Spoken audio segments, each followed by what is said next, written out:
So today's video is about ultrasonic inserts and the ultrasonic machine and how to bleed the lines and care for the tips.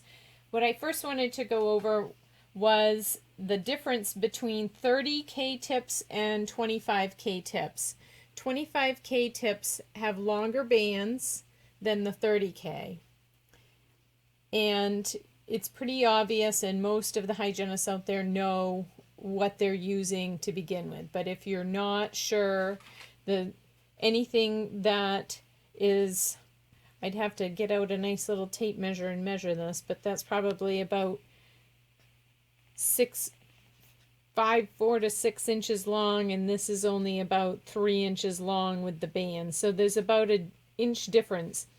These are Cavitron Dentsply tips, and these are the Del Dent tips that are the 30K.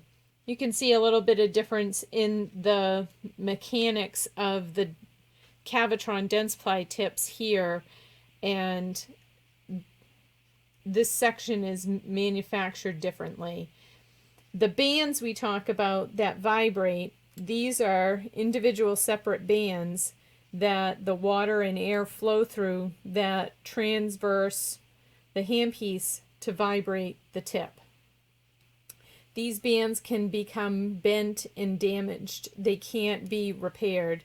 This is an example of one that's got some bends in the bands here, and then there's a few different cracks that can happen in the tips. These don't have obvious cracks, but over time with autoclaving, you can definitely see a difference in corrosion. These are older, these are new. So you do start to see rust sometimes in the tips. There's a little bit of rust on these. The next thing I wanted to show you were how the tips can be measured to find out if they're still within effective range. Dentsply Cavitron provides a little floppy card, and Hugh Freedy does also. Next time you're at a show, go over to your Dentsply people and ask them if they have a card. I keep one in my bag, so when I'm doing a talk with the girls or they're interested in tips, we take out what they're using and we can measure it to find out. Every Cavitron tip has written on its side what it is. This says right on it 25K, so you'll know it's a 25K without even looking at the length of the band.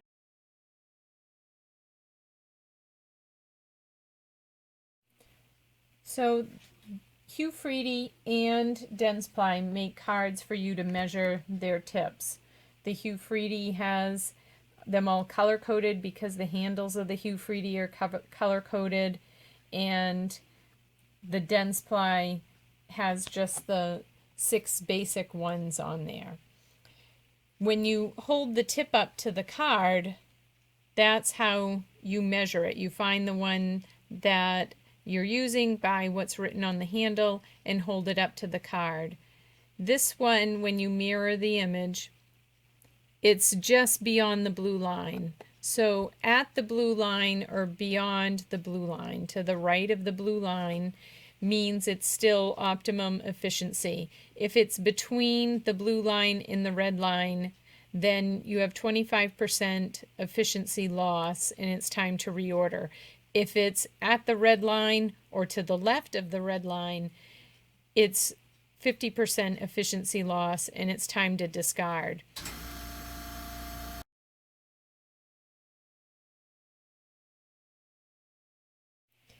So once it's lost the maximum amount that it can, really, you'd be surprised how many girls are still using these and not knowing that they're worn. They think there's something wrong with the Cavitron. They don't realize that the tip is worn beyond its useful lifespan.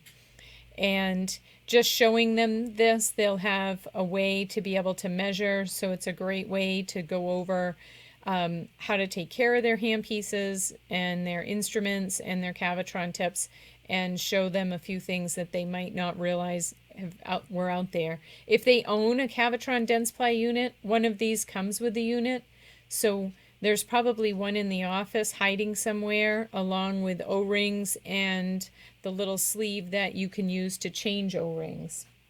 It's always good to go over with them O-ring replacement. If a handpiece or a Cavitron tip is leaking, most commonly this O-ring is worn or cracked or even missing altogether, and it won't stay in the Cavitron handle. So this O-ring you can just grab and hook onto it with an Explorer or Scaler, and most of them will just break in half and remove it. And these O-rings you can buy from Del Dent and have some in your kit. They come, I believe, in a dozen, and it's easy to just drop off a dozen of them for them to change on their own. You can slide them up over the bands and roll the new O-ring on. They don't always recommend that because these bands can sometimes be sharp and start to put little cuts in the O-rings. The easiest way is to get a large gauge straw. McDonald's are big straws, and you start the O-ring over the end of the straw, roll it up the straw right up onto the groove that it was in. So that's an easy way to change them, and you can just keep a straw in with your Cavitron kits that you show, and they might not know this trick. There's also a little white plastic piece that comes with the Cavitrons, and it's just a little sleeve that you slide over. You put the O-ring on and you slide it up into place and then roll it off onto the groove. So those are probably hanging out in the office somewhere too. The next thing to go over is the difference in how the spray comes out of the Del Dent tips compared to the Cavitron Dentsply or Hugh Freedy tips. These are called the Focus Spray, and this is the Cavitron Dentsply tip. The water spray comes out up here in the start of the curve of the handpiece. So there's a hole in the handpiece, and it actually starts to thin down in this area because there's a little channel for the water to squirt down through to flush the pocket as they're using the tip in the mouth. So they're used to the spray coming out from this area. The Del Dent tips, the spray comes out down here. There's a little groove.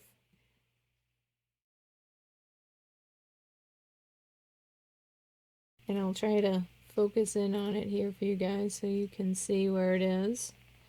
Since this tip is actually a left instead of the straight, the groove that the water comes out is right here in the handpiece. And I always point that out to them so they know that the water is going to come out from the plastic area, not partway down the tip.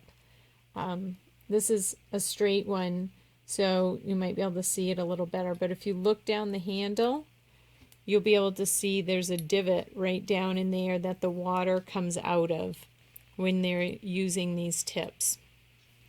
The thing I noticed today when I was setting up to do this video is Del Dent used a pretty unique approach to make it obvious what power setting you're supposed to use your handpieces on. And it color coordinates with the Southeast Instrument unit. Blue, these thin tips are meant to use a lower setting, and the heavier ones are gray to use at a higher setting. And inside the Del Dent package is a warning. This special insert has been designed by dentists and hygienists for the removal of fine subgingival deposits. Only minimal power settings may be used, and allow the tip to do the work using minimal finger pressure. This will reduce the risk of tip fracture, which is not covered by the warranty. So they put a warning right in it. And when you look at the power setting on the unit, anything over here in the blue, not going past 9 o'clock, is the low setting. and then anything in the gray going up and over to about 4 o'clock is high. So these are what you're going to want to educate them on, the settings. The other knob is the water control, and that is after you've gotten the tip in there, you change your water flow for the perfect spray, and I'll show you what that would look like. One of the things Bob Doney wanted me to go over on the video is how these should be removed from an autoclave bag. Everybody wants to do things quickly, but the best way to remove them from this bag is to use the peel part of it. People want to pop out the head, which can break the tip, or they want to pop out the bottom, which can bend these bands. So the right way to take any instrument or anything, any handpiece out of a bag is to use the peel mechanism. That's what it's there for. And then you can put it out onto your tray without ever touching it. So we're going to go over about bleeding the lines. And the Southeast Instrument has a fixed handpiece sheath. It doesn't come off the line. Cavitron Dentsply's come off of the line. There's also an O-ring on the Cavitron Dentsply that's very tiny, that if they're getting leaking from the back end of the handpiece, that O-ring needs to be replaced a lot of time just from wear and cracking.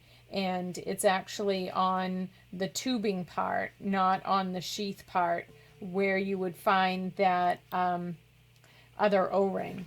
So we're going to go over how to bleed the lines. It's very important to bleed the air out of the water lines because the air will generate heat not only in the handpiece sheath, but on the tip transferring to the patient. So sometimes there's nothing wrong with their Cavitron at all if it's generating too much heat. It's just a matter of needing to bleed the lines. So before any insert is put into the handpiece, you'll step down on the rheostat and get the water flowing through here. And you can see there's, after a couple of seconds, bubbles started to show up. And when you stop seeing the bubbles, let off the rheostat and then press on it again. And a couple more bubbles came up. And you'll want to, see now that I have it held straight up in the air, there's even more bubbles coming out.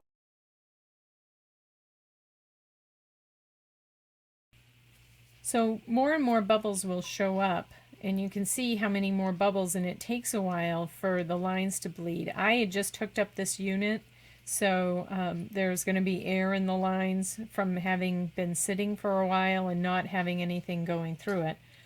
So you want to stop again and then start, and a couple more bubbles, and then stop, and then start, and it keeps forcing out the bubbles that are lining the tubing and getting trapped because the bubbles adhere to the side of the handpiece and to the tubing walls. The one mistake that a lot of the girls make is taking the handpiece and bleeding it like this. You can see the difference in how it doesn't appear that a lot of water is coming out as opposed to holding it straight up, and how much water actually comes out holding it straight up in the air. And usually your hands are pretty wet after you've bled this handpiece for a while, so take some of the moisture from your handpiece, from your hands, and get the O-ring on the insert wet. That way it will seat easier and better. Don't lay this down because water will drain out of it. You'll want to put it into the insert into the handpiece right away with a nice crust of water like this, because it will completely be full at that point. So that's how to bleed the lines and get the instrument ready to use. So once you've gotten the handpiece and insert all put together, you'll want to make sure they have their water spray adjusted. This is almost like a stream. It's coming out pretty, so you'll want to turn it back so it's just a small halo so you're not drowning your patient. And you can hear the difference as you turn up the power and turning down the power to where it belongs. These are a slim insert, so you'll want it over at like the 9 o'clock position, not going beyond that. So if they have it too high, not only does it cause tip breakage, it will cause discomfort to the patient because it's vibrating at too high of a level, and it can hurt the patient. And more people are sensitive to it that way. So that concludes my tutorial on Cavitron inserts, and I welcome any questions, so feel free to ever call me or email me.